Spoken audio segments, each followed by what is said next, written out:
Hello, this is the 168th edition of Catch of the Day, available on the Branch Talk YouTube channel.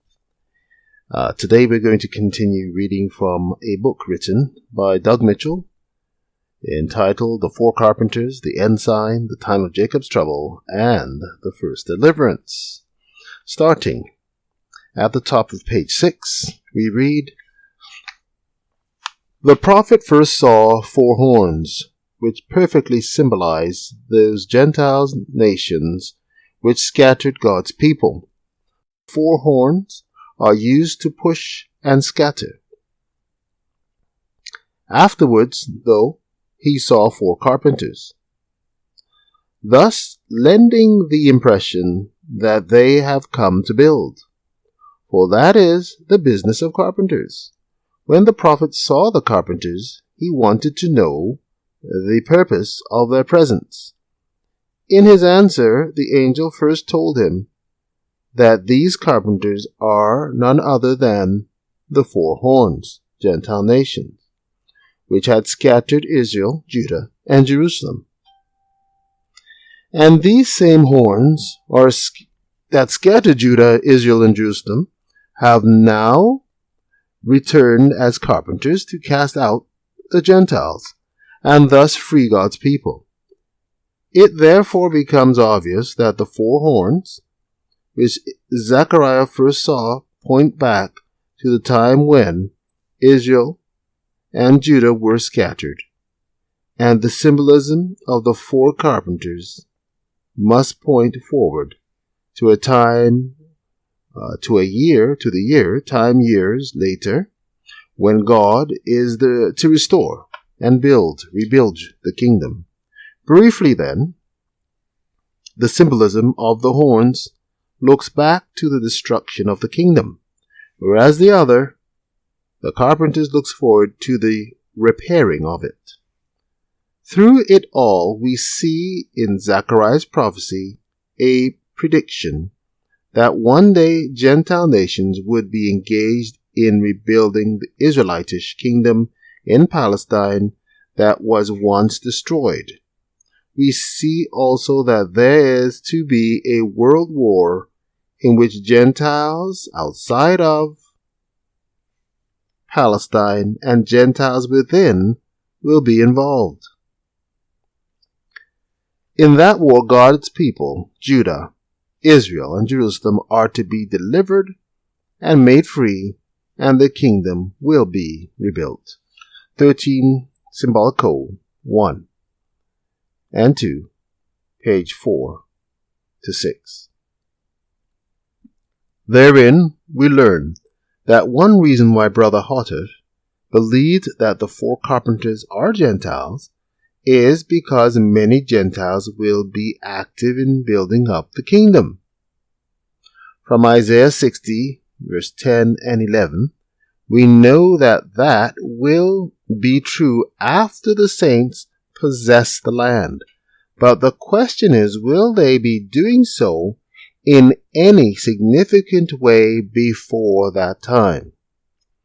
Isaiah 60:10, "And the sons of strangers shall build thy walls, and their kings shall minister unto thee.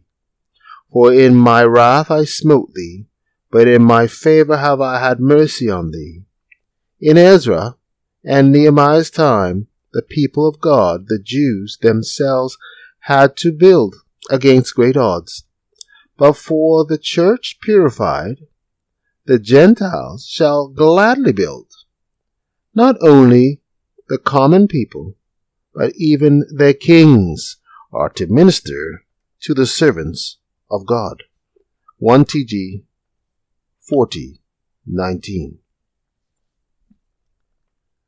There we find that after the church is purified, Gentiles will build in her. But again, will the Assyrian or any other Gentiles be doing any significant building before that time? Moreover, building in the kingdom, which is what the Gentiles are to do, is a wholly different thing than fraying someone, which is what the 4 carpenters are to do to the 4 horns. As we shall see. Also, we know that people other than the saints have their own designs on the promised land, and that they are receiving help from many quarters, Gentiles, to fulfill those designs. Ironically futile, therefore, in view of what we have seen in these past pages, is the ever-strengthening aim to rebuild Jerusalem as one movement is endeavoring to do in response to the prophecies of the kingdom by taking there the non-Christian Jews, and as another movement is endeavoring to do in response to the same prophecies by taking there the English-speaking world. A kingdom of both believers and unbelievers would be none the better than the kingdoms of today. It would in fact be nothing more than a Babylon, nothing more than the hold of every foul spirit and the cage for every unclean and hateful bird. Revelation 18:2. To work for such a hope is to take a long step toward bringing in Satan's powerful delusion, counterfeiting Christ in a counterfeit kingdom. Tract 9, 66. Parentheses belong to quote. Okay.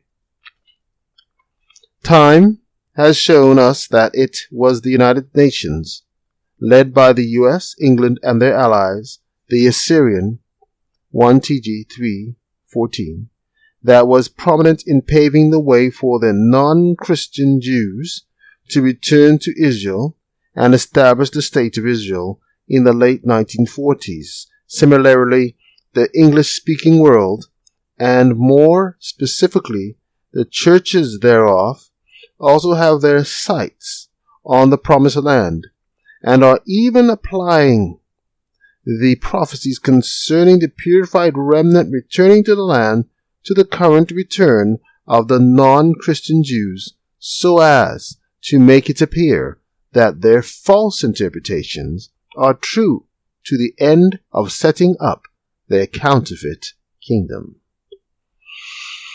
Quite interesting. Take care.